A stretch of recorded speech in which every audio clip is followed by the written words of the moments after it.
Hey everyone, in this video we'll be discussing about each and every hormone of the pituitary gland, the lobes of pituitary which produce those hormones, the organs that these hormones act on, and what response they generate. So let's begin. So hypothalamus, as I said earlier, is the one that controls this entire endocrine system to achieve its aim of homeostasis. Okay.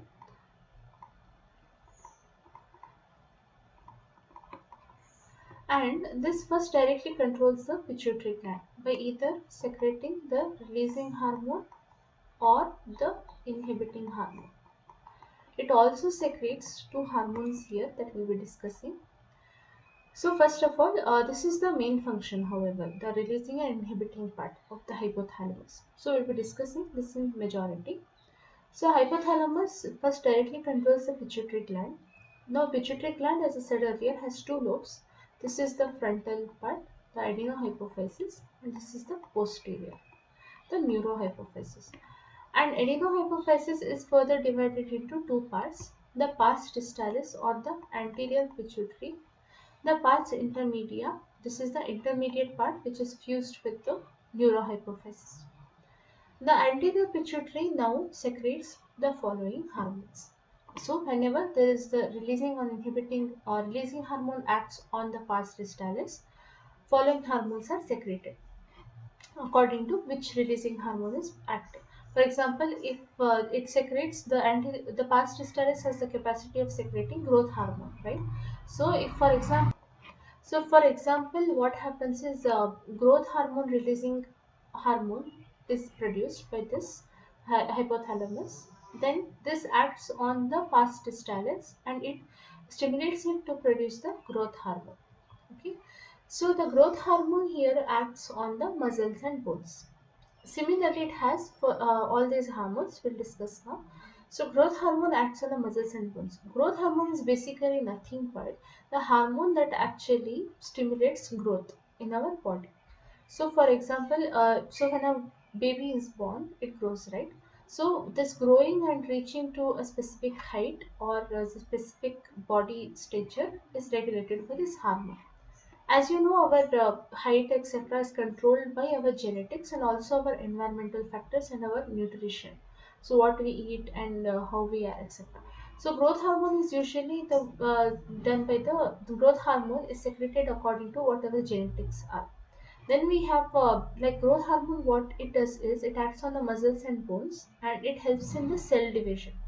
So here is where the nutrition part comes in. So if we have adequate nutrition, these have the ample resources to divide and grow. So for anything to grow, cell division needs to occur. So growth hormone is basically, it produces cell division in muscles and bones and it causes them to grow. It also helps in repair. So if like there is any kind of wear and tear in our body, this helps in that. So it is secreted in the proper amounts till our puberty and we reach our maximum height there.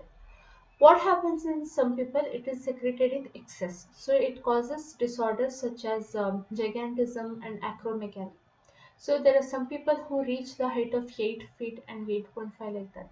So these people, they have gigantism. So that is not normal height.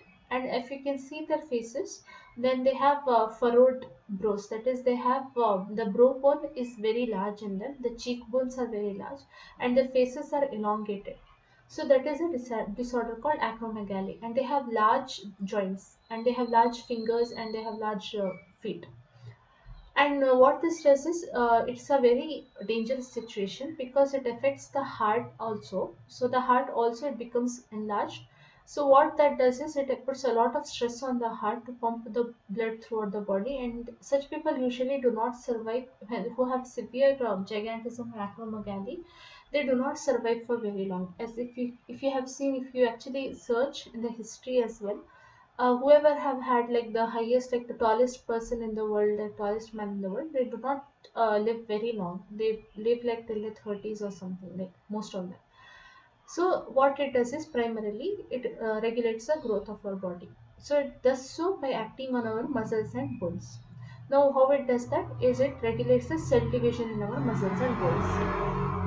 Usually this production is genetic, and cell division and growth requires proper nutrition. So if proper nutrition is not there, there is a stunted growth. But this is not because usually of growth hormone, but because there is no adequate nutrition for muscles and bones to work with.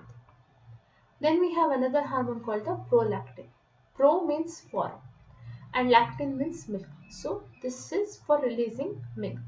So what it does, it acts on the mammary glands in females, and it stimulates the alveoli or the mammary lobes to produce milk.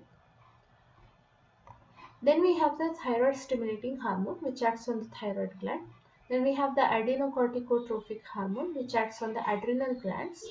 Then we have luteinizing and follicle stimulating hormones. These act on the gonads. Gonads are nothing but the sex organs. This acts on that and produces a response.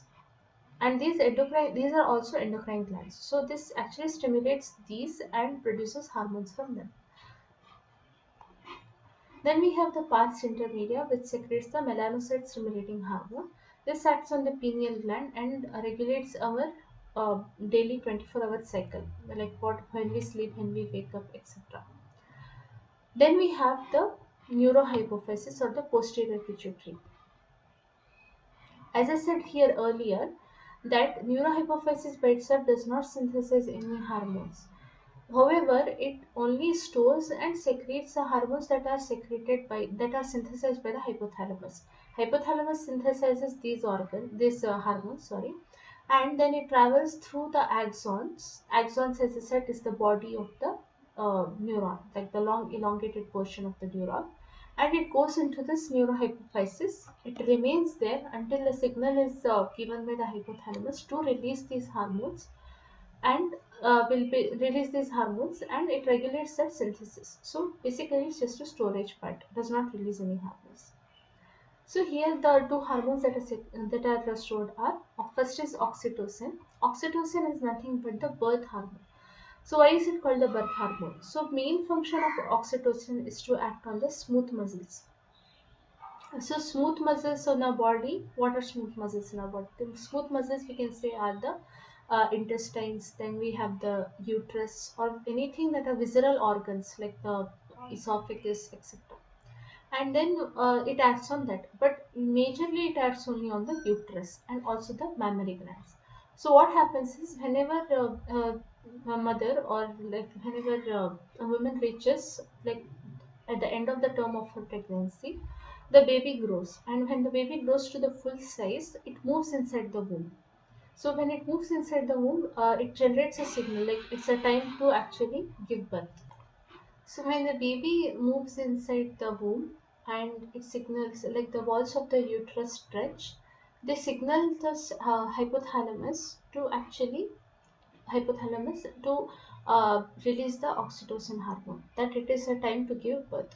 So when oxytocin is released, what happens is it causes contractions. Oxytocin's main function is to cause contractions in the smooth muscles. So it contracts the uterus, and when it contracts the uterus, the baby is expelled. After the birth of the baby, it also acts on the mammary glands again. Again, it causes contractions. So prolactin helps mammary glands to secrete milk. When the milk is secreted in the lobes, this oxytocin acts on these mammary glands, and it actually contracts those lobes. So what happens is this milk is actually ejected. So this function is to act on the smooth muscles, and also whenever you hug someone, this hormone is released. Then we have another hormone called the vasopressin. This acts on the kidneys and helps in water and salt reabsorption. Salt, especially sodium. So it helps in water and sodium resorption. Whenever the glomerular filtration happens, water and salt is expelled out and it reabsorbs again, so it helps in that reabsorption. Whenever this reabsorption, why it occurs is to increase the blood volume. So whenever the blood pressure drops, vasopressin is actually signaled to be secreted, and H2O and salt is actually reabsorbed. This resorption causes the blood volume to increase, in turn blood pressure increases. Now Whenever this vasopressin is not secreted properly or there is a deficiency in this hormone, a condition called diabetes insipidus occurs. So, what is diabetes insipidus?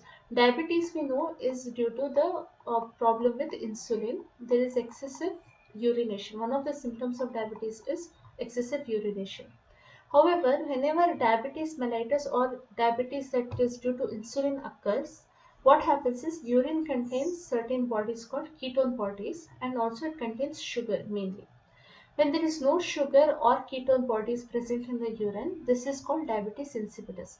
So polyuria or excessive urination occurs in diabetes.